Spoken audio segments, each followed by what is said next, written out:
Hey, what's going on, everyone? My name is Dave from StructuredStrength.com, and today we have Open Workout 20.5 announced. We're going to go over some strategies, some tips, and a warm-up for you. All right, so a little bit of surprise from Dave Castro. The fork and spoon tip kind of messed up everyone. Everyone's thinking 2 movements from one apparatus, something like that. Instead, we got 40 ring muscle ups, 80 calories of rowing, and 120 wall balls. Break it up any way you want to get the work done as fast as you can. There is a tie break time when you finish all the rowing and all the wall balls. Now, first thing first, be honest with yourself. Don't try and go for a muscle up if you're not even close to it. There's always that meme that floats around, like the scroll of truth, like, hey, you can't do muscle ups unless you have strict chest to bar pull-ups, strict ring dips, and whatever. You're still gonna try it. Don't be that person. Don't stress out your trainer. Don't stretch out the owner of your gym, as well as don't prove yourself as someone that's not willing to do the work to earn the process. All right, so make sure you do that. Now, when we look at this workout, you really fall into 3 different categories. You have people that have muscle ups, like Christian and I working out right behind me.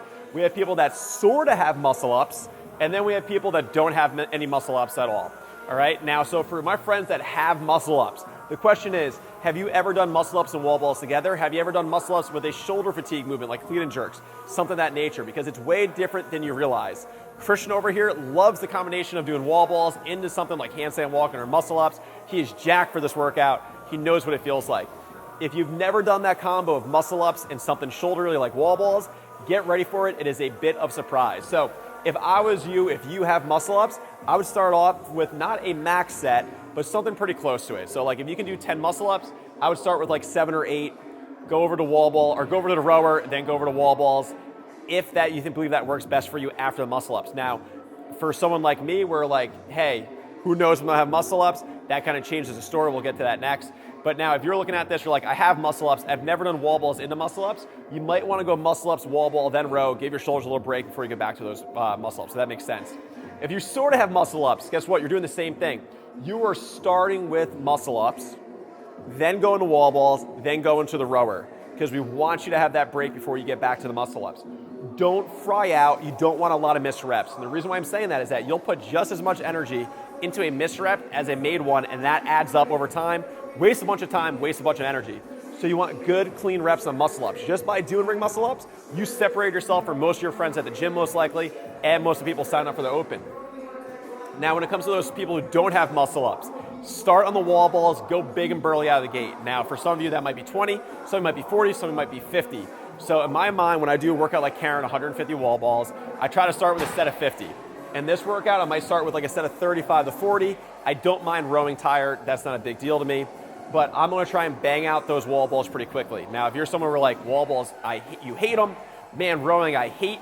You want to set up a strategy of what reps you're going to do of both to work through. So we'll probably don't have a lot of people here at this gym do 10 wall balls, 15 calories of rowing.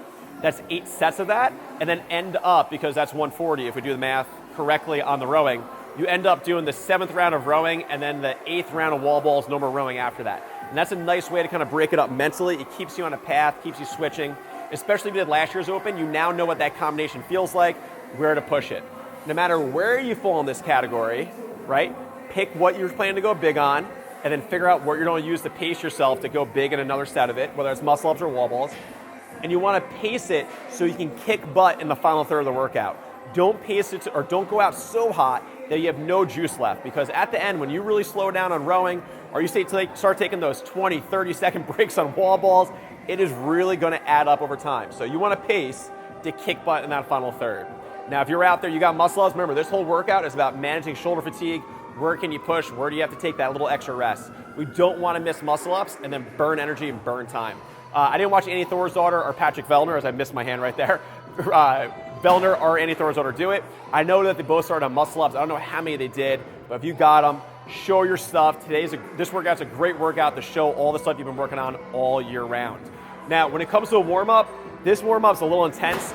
It's really set up for people who have muscle ups. If you don't have muscle ups, you can always just sub out those chest to bar and ring dips for like strict pull-ups or ring rows, since you guys have pull-ups or jumping chest to bar, depending on what category you're in.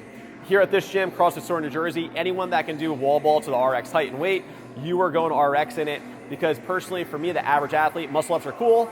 No reason to risk it in the open and get injured for the rest of your year, right?